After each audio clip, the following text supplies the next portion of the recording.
Most people think they don't earn enough to save money. But the truth is, your income isn't the problem. Your system is. And without a clear plan, your money disappears faster than you can make it. But here's the good news.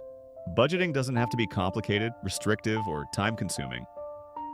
In this video, I'm going to show you the easiest budgeting rule you'll ever learn, and how it can completely change the way you handle your finances. By the end, you'll know exactly how to organize your money, save more without cutting out everything you enjoy, and finally feel confident about where your paycheck goes each month. Let's break it down. The 50-30-20 rule is one of the simplest and most effective budgeting frameworks ever created. It was popularized by U.S. Senator Elizabeth Warren in her book, All You're Worth, and it's helped millions of people take back control of their money. Why? Because it's not about strict limitations, it's about balance.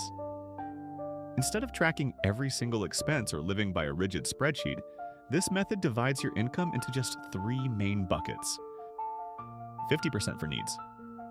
These are the non-negotiables.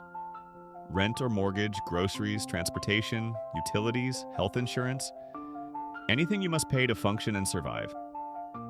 If you're spending more than 50% on needs, it might be time to reassess. Either your housing cost is too high, or you're mistaking nice-to-haves for necessities. 30% for wants. This is where most budgets fail, because they don't leave room for joy. But the 50-30-20 rule gives you permission to spend on the things that make life fun. Netflix, new clothes, dinners out, weekend trips, concerts. The key is moderation. You can enjoy your money now and build wealth for later.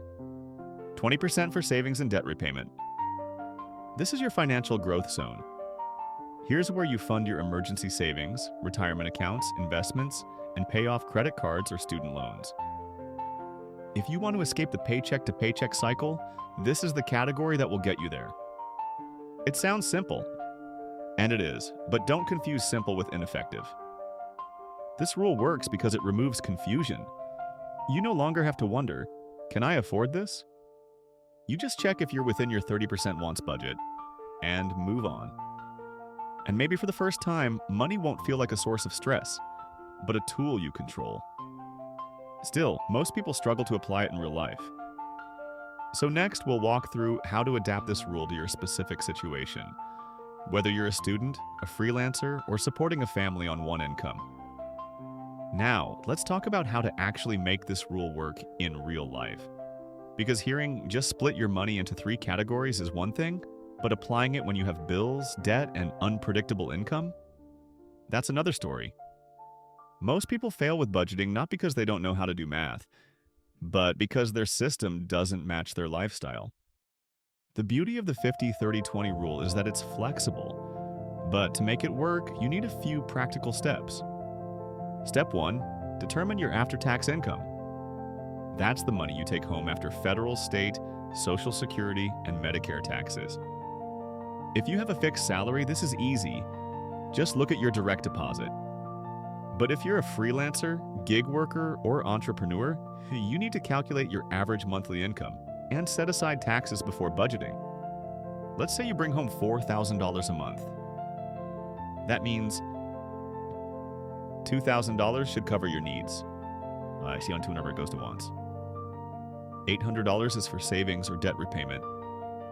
But here's the catch. Most people's current lifestyle doesn't match that breakdown.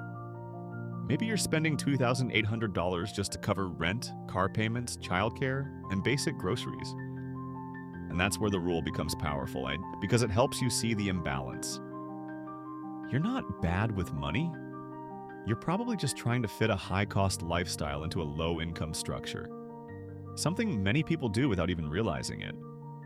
This rule gives you a lens to diagnose the problem. If your needs exceed 50%, you have a few options. You can downsize, negotiate bills, cook more at home, use public transportation, or even find a roommate. Hard choices, yes, but temporary. Because once you regain control, you start building margin. And margin is where freedom begins. What if your income is unpredictable? That's common and still manageable. Look at your last 3-6 months of income and take the average. Base your budget on the lowest month in that period, not the highest. That way, you create a baseline that keeps you stable even during slow months. And when you earn more than usual, you don't upgrade your lifestyle, you boost your savings. Now, let's address the 20%. A lot of people say, I can't afford to save 20%. And maybe you can't, yet. But the goal is to start where you are. Even saving just 5% builds the habit. Once saving becomes automatic, increasing the percentage becomes surprisingly easy. And automation is your best friend here. Set up your savings to move out of your checking account on payday before you have time to spend it. If your employer allows it, split your paycheck so part goes directly into a savings account or retirement plan. That one move can change your entire financial trajectory.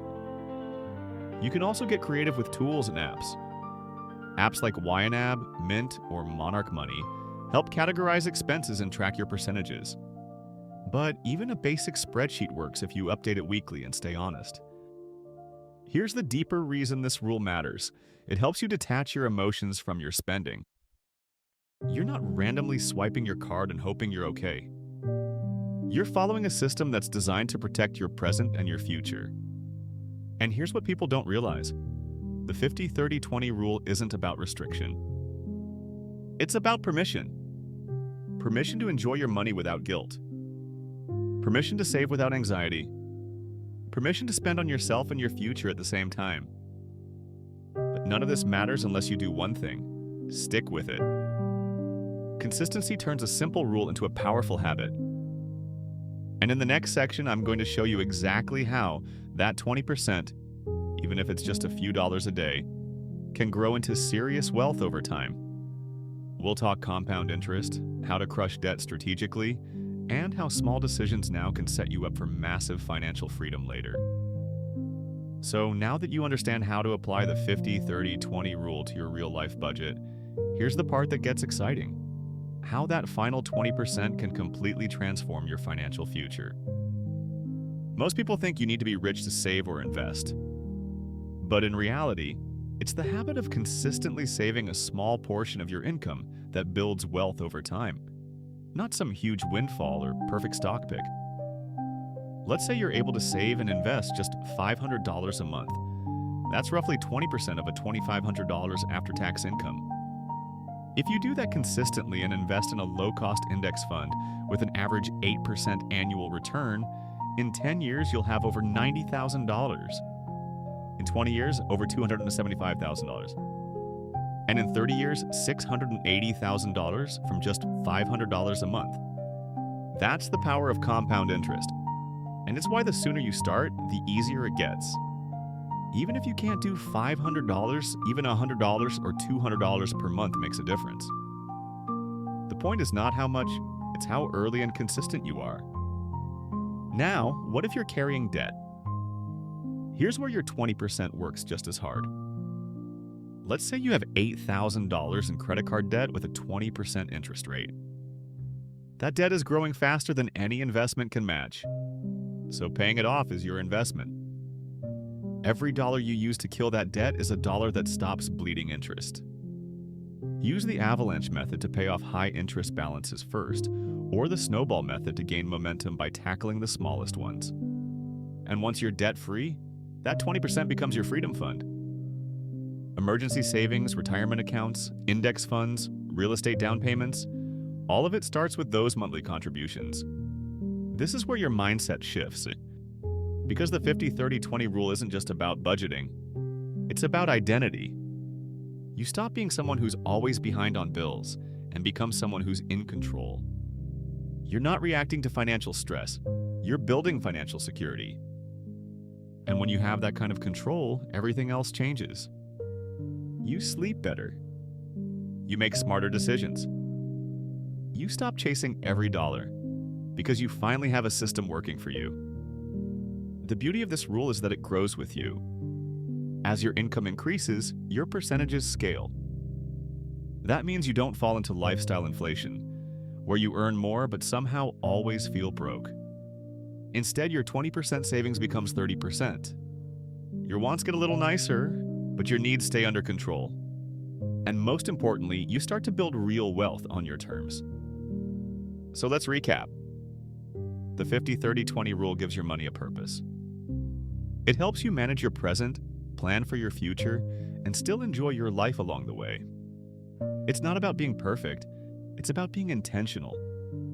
If you want to stop feeling like your money controls you, this is where you start.